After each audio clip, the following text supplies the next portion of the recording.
And we're back with another KATcast. It's all about movies that should not be remade. Ever. Movies that were just so good that you can't one-up them. They can never be done the same way. Okay, that's what we're talking. I'll go first because my list, I'm very passionate about my list, okay? Okay. The first movie that I think should not be touched, The Big Lebowski. First off, love that movie. We were just talking about this movie, me and I, Kevin, the other day. Yeah. It has some of the best, some of the scenes in there, they almost look like they're not scripted, but they are. They even said, it's just the writing's that good. It's such a good movie if you've never seen it. The premise is kind of ridiculous, but it's a very good movie. It's sort of a dumb film, but it's funny. It is funny. It's one of those movies that you couldn't recreate it. It wouldn't be the same. Well, and I think it goes without saying that probably any movie that we really loved, we're really passionate about, we probably feel should never be remade. Yeah, sure. You cannot, repeat that perfection. Mm-hmm. And again, it's perfect in our minds, For me, I'm going to say my favorite movie of all time, The Blues Brothers. In fact, they tried it. They did the sequel, Blues Brothers 2000. It was terrible. Do not watch Blues Brothers 2000. You can't get the taste of it out of your mouth after you're done. Okay. Same people in it, though, or no? Different people? No, they had... John Goodman says you should watch it. Yeah, I know. John Goodman was kind of... He was a cousin of Jake, who, of course, was John Belushi. Yeah. Mm-hmm. But it lacked any of the soul, any of the... They worked at it too hard. Then they had a little kid in there who was a Blues Brother kid, and they even tried to bring in Aretha Franklin again, but to me, The Blues Brothers was a great, great, great flick, and 2000 should have never been made. So okay, I'm going to go with The Great Outdoors. John Candy. That's a good one too. I mean, the animosity between John Candy and Dan Aykroyd, legendary. Dan Aykroyd playing the annoying brother-in-law. And boy, did he play it up right. But just a great family movie about how badly this guy wanted to give his kids and his family the same experience he had growing up. Right. Mm-hmm. It was great. Yeah, I'm sure John Candy did make some turkeys. I can't think of one, though. I think just about everything John Candy, and a lot of it was John Hughes's. I was work. I can't think of a single John Candy movie that I dislike, honestly. Some better than others. Uncle Buck's really good. Oh my God, you got, it did all the Planes, cameos, Planes, Trains, and Automobiles. He was in, Home Alone. I mean, even the scenes, he stole the scenes in that. That's very true. I just think he was in a the good Blues actor. Brothers. Yeah, you know what I mean? Yeah. It's so he was the cop in the Blues Brothers, one of the detective, right. whatever you want to call it. Right. And again, like Aaron said, she loved The Great Outdoors, and it was just like how can you remake it? I'll tell you guys something interesting you may not know. Airplane, was actually a remake. Really? It was almost line for line remake of a movie from 1957 called 0 Hour. It's an old black and white, and it's now obviously they added a lot of stuff, but the elements from 0 Hour, you can almost watch it right next to Airplane and see it line by line, scene by scene. But then they added the funny elements into Airplane. So it wasn't a funny movie to begin with. No, not at all. Okay. It was actually a serious movie. It was a very serious flick. Okay. But they took that seriousness and they poked fun at it in Airplane. Yeah. So, again, nobody knew about 0 Hour really until Airplane came along. And they said, let's go look at the original, There you go. And they had to get permission to do that flick and everything. It was crazy. I'll say another one that I think should never get remade is The Godfather Part 1. They did. Here's the thing. That's like a movie that didn't need sequels to it. Didn't need the trilogy. Because 2 and 3 just aren't as good. But now I haven't seen 2. I've seen 1 finally, but I didn't see 2 and 3. 2 and 3 just aren't as good, honestly. And to me, I think 1 is a complete enough story that it should have been its own thing. You know what I mean? It didn't need the 2 or 3. Did Coppola plan on 2 and 3 when he made 1? I'm not sure he did, because again, when you go back and watch just Part 1, and maybe he did, but Part 1 is a complete story. There's definitely a beginning, middle, and end, and it kind of wraps everything up at the end of Godfather Part 1 even. So I don't know. Part of me almost thinks maybe not. It got so popular, then he thought, well, I can do a part 2 and 3. You know, You mean ka-ching? Yeah, exactly. Yeah. It's usually what it boils down to. Because I don't know if he originally wrote it thinking it's just part 1. You know what I mean? Well, Right. See, I read number 1 that Marlon Brando was very difficult to work with in that movie. I've heard that too. Yeah. I've heard like one of those like fun facts. And so I wonder if Coppola was like, don't tell me I have to work with this guy. I really don't. I went through that once. I don't want to do it anymore. I just think that movie it has a little bit of everything for everyone. Like no matter what genre of movie that you like, The Godfather kind of has it because there's like it's like a love story, but also crime drama. You know, it's like it's all this. It's very good. I think when it comes to like a cinematic masterpiece, I think The Godfather should never be touched. I wonder if when they made The Godfather, again, Francis Ford Coppola, you never know when you're going to make a movie, whether or not it's going to be a hit, whether it's going to be a flop. Right. So I'm thinking he probably never meant it as a trilogy, unlike Star Wars. Yeah. See, Star Wars, was Spielberg? No, that was Lucas. George right. Lucas went in making Star Wars, the original, the one that we now call part, 4, I guess? Yeah, that was the knowing that there was going to be more after it. Right. He didn't know how big it, whether it was going to be a flop or not. But so that was planned. But Godfather, I'm not sure. I don't know. Mm-hmm. So.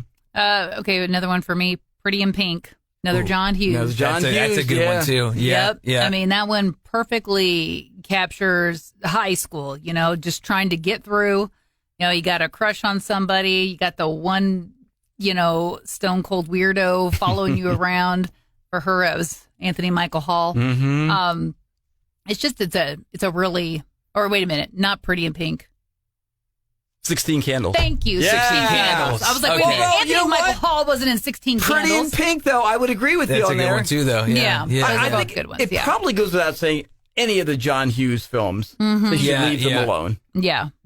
He made some incredible movies. I'll tell you, Back to the Future. Now that's one that does that again. I think was planned to have multiple. Planned? I think it was. Do you not think it was? I think at least. See again, because the way it wrapped up, number 1 is like, okay, it's done. That is Good true. job, That is true. But but the thing is, I don't know because remember at the end of part 1, there's a teaser. Hey, we're going Marty, back. come back. Remember? Is it my kid? So I think they at least planned 2. I don't know if they necessarily had the Western one planned out because to me that's the weakest one of them all. But I think all 3 of them are fantastic. So.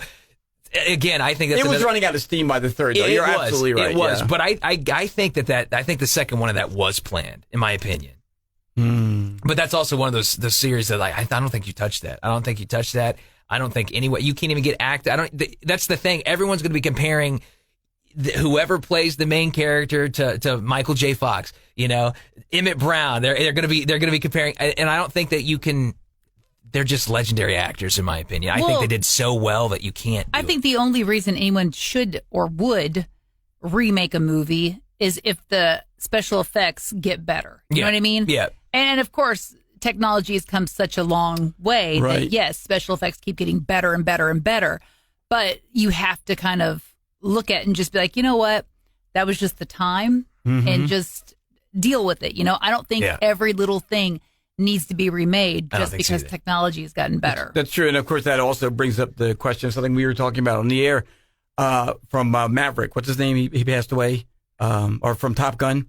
Val Kilmer? Val Kilmer. Okay. He gave his permission to use his image in AI. Oh, yeah, that's right. Yeah. So, any future films, they have permission from him and his family and everything to use it, and the family will be compensated. That's just so weird to me. It is. Yeah. That's so strange. But with that, you no longer have the limitation of, we can't make the movie because the guy's dead. Well,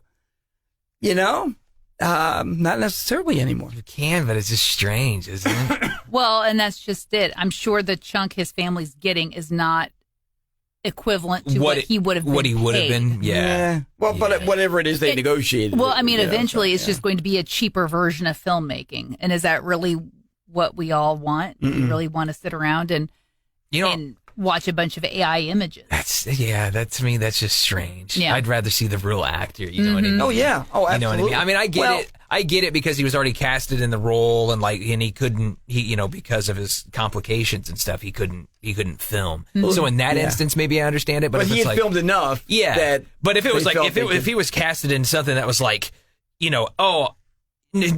I know he passed away many years ago, but we're going to resurrect him for this movie. It's like that I'd have a problem with. That I'd be like, no, he wasn't even a part of this. You guys are going to laugh at me for this, so you know what a Star Trek nut I am, okay? William Shatner is 95. He's going to be real soon, 95 years old.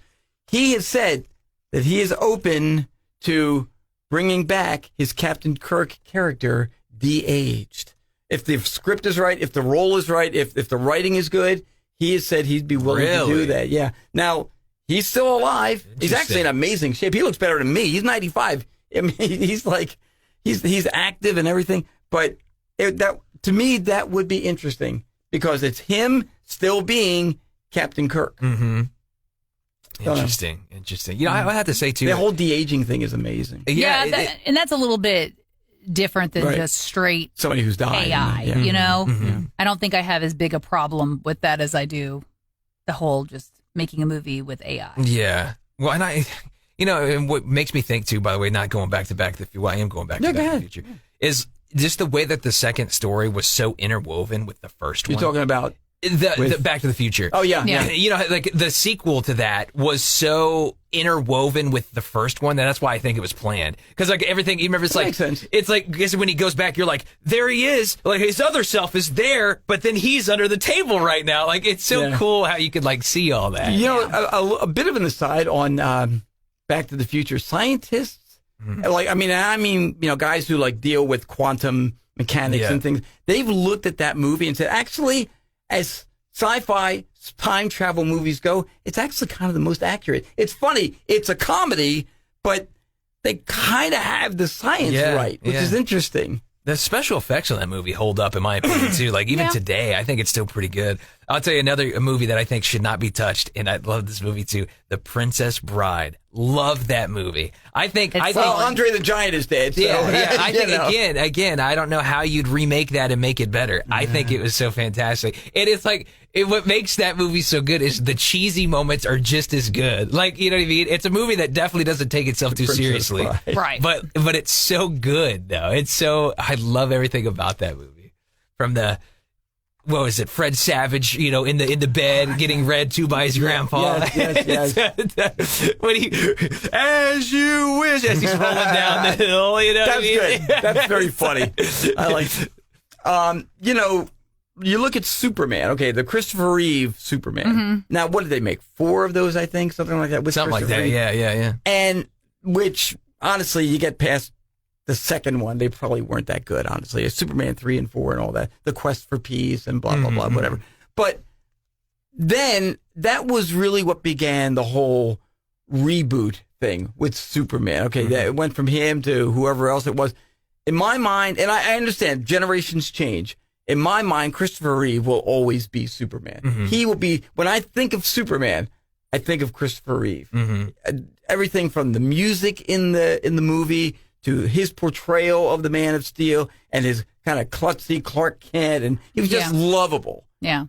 And for them, I understand it's a franchise. There's money to be made, so they're always going to continue to remake these films. Mm-hmm. But it's never going to have the magic that the original had. That's just my opinion. Mm-hmm. No, I see what you're saying. Yeah.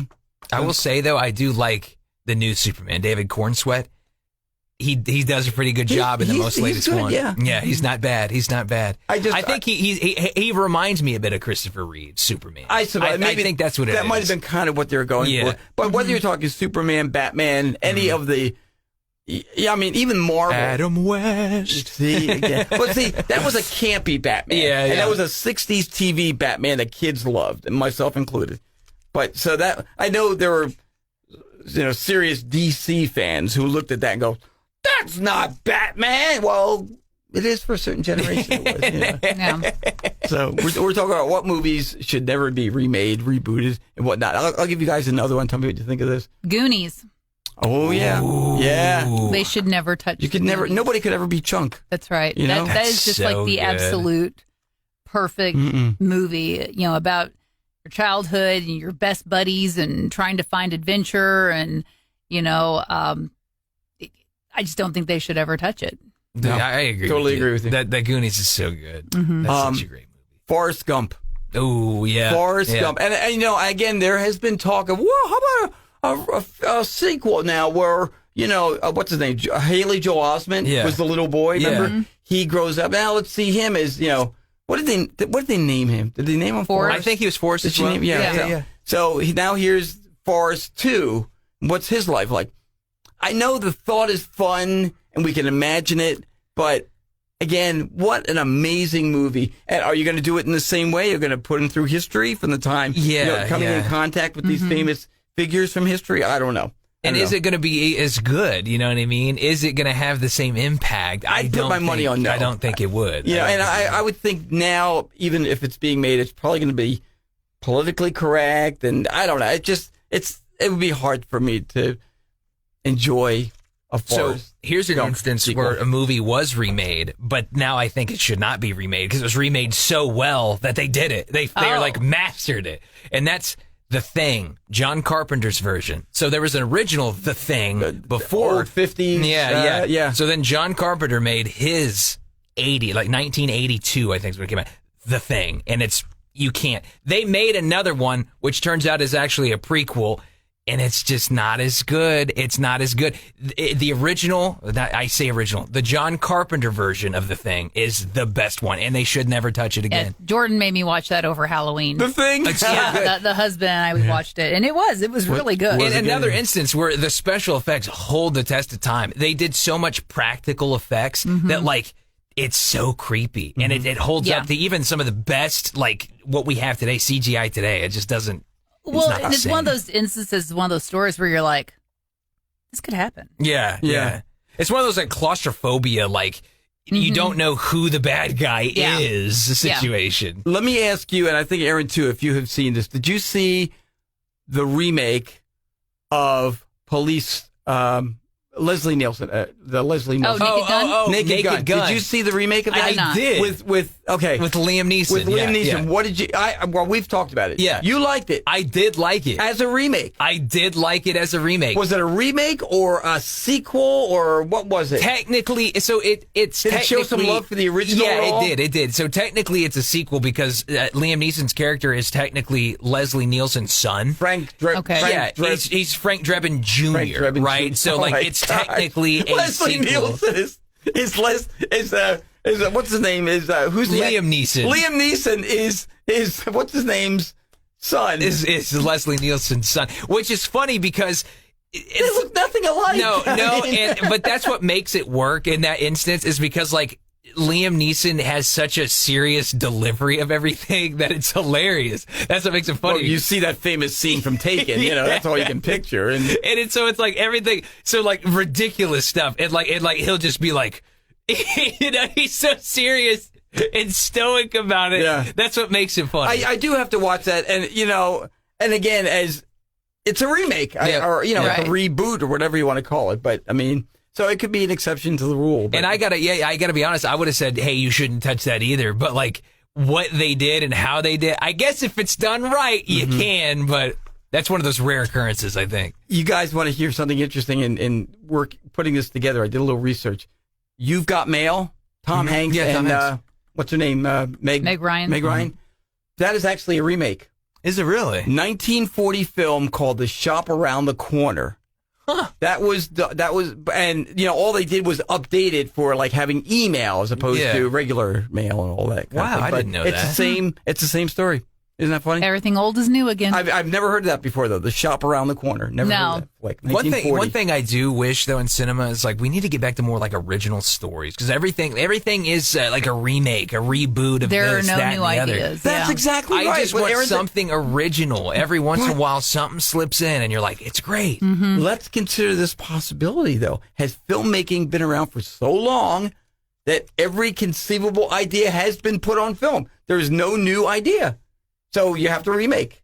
No. I don't know. What concept has never been explored? When you look at people's lives, let's just take that for instance. When you look at people's lives, my life is nothing like your life, nothing like your life. Yeah, we all have different stories and different tales. So when you think about that and how many billions of people are on Earth, there's got to be original stories out there. There's got to be. I just watched a movie the other day, which I think it technically, I think, was also it's like a retelling of it's called Begonia. It's really good. Basically, these conspiracy theorists end up kidnapping Emma Stone. They think she's an alien. That's like the premise of the movie. Okay, her character, not Emma Stone. Yeah. Well, I guess come to find out that it actually was a remake of like another movie that was similar, but it had similar themes. Like it was based on that, but they took their own direction. Saving Silverman. They kidnapped Neil Diamond. Oh no, that's not it. Isn't it? They thought he was an alien. No, that wasn't it. Okay. But it's one of those things where it's like, I feel like there's definitely still, you can have your own unique ideas. Like maybe themes might be similar, but like you can still have your own unique. And they need more of that in Hollywood because everything's like a reboot these days. I feel there's very little originality. Yeah. And it's sad because Hollywood at one time, but again, we've already mentioned some films that were already remakes of others that were earlier. Yep. So maybe somebody who, for instance, that 1940 film, Shop Around the Corner, somebody who enjoyed that in 1940, in 1987 or whenever You've Got Mail came out, I go, this is the same movie I saw. What are they doing here? There's nothing original anymore. So who knows? Well, and just think about, as somebody who reads, there's so many books out there. Right. Yeah. There's so many great books that would make amazing movies. Good point. Yeah. So, whether they're just not wanting to buy the rights to the book, they just don't want to pay for it, or whatever the case may be. Or they don't want to sell it. They don't want it made into stories. Ari Aster, we just talked about this. I was like, some original stories, Hereditary, Midsummer, all these original stories. And they did great in the box office. Again, I think that's why. It's because it hasn't been done before. Erin is, if you know anything about it, she is a voracious reader. Yes. And she is one of those people who says, she's seen a movie, oh yeah, but the book was so much better. It told so much more. So I'm not a reader like that. I wish I was. So I watch a movie like I'm just enjoying that story for the first time. Erin can see a movie, go, oh yeah, but they left out the part about blah, blah, blah. That's not right. That's not correct. What? That's gotta be frustrating. Oh yeah. Honestly, in the book she had red hair. In the book she had God, and see that because you'd be thinking about that the whole time. If you're like, well, Harry Potter. It was like nuts. My problem with Tom Cruise playing Jack Reacher. Okay, Tom Cruise. He's not Jack Reacher. Like a mountain of a man. Especially when you see the TV series Jack Reacher. Yeah, when he's been described in the books as like this, just giant mountain of a man. That ain't Tom Cruise. Tom Cruise. No. Even with lips on. David Little Cruz is going to play this mountain of a man. Okay, and he did it twice. There was 2 Jack Reacher films. Yeah, not believable. We were watching a thing the other day about Harry Potter and how the characters are different in the film than they are described in the book. And some pretty major differences. Yeah. And again, you read the book, the Harry Potter books. So you know how they're described, and then like hair. I know like some hair colors different on certain characters. Well, like Ron Weasley was tall and really thin, like his brothers. Rupert Grint's not. Wasn't tall and thin. No. He wasn't overweight or anything. He's got red hair. He wasn't Anyway. tall and thin. He fit the bill with the red hair. Yeah. Like Dolores Umbridge, she was described as being very kind of short, squatty, toad-like. And that's not how the actress portrayed her in the movie. Yeah. It's just little things like that. They take liberties. They do. Yeah. They do. They have to. I guess you're not going to be able to find exactly sometimes what they've described in the book. You're like, close enough, it'll work, Well, and I mean, if they came to me and said, do you want to play Dolores Umbridge? I think I'd have a horrible complex of myself. Apparently, I'm toad-like. You're just who we're looking for. Great. Thanks. I don't know. Hey, cast me in a Harry Potter film. I don't care who I am. Show me the money. Hey, I'll play Voldemort. I don't care. Hey, look, I got the head for it. Okay, come on. I'm already working on that part of it, Hey, do you agree or disagree with anything we've said here? I'd love to hear it. Maybe we've said something that's totally off base. Let us know. Maybe a movie that you think should never be remade. Maybe you like some of the remakes, too. Again, love to get your opinion, right? Yeah, just shoot us an email, catcountry@mailzimmer.com. And be sure to subscribe as well. Please do. Subscribe. It makes us happy. Yeah, wherever you're watching or listening from, we sure appreciate that subscribe right there.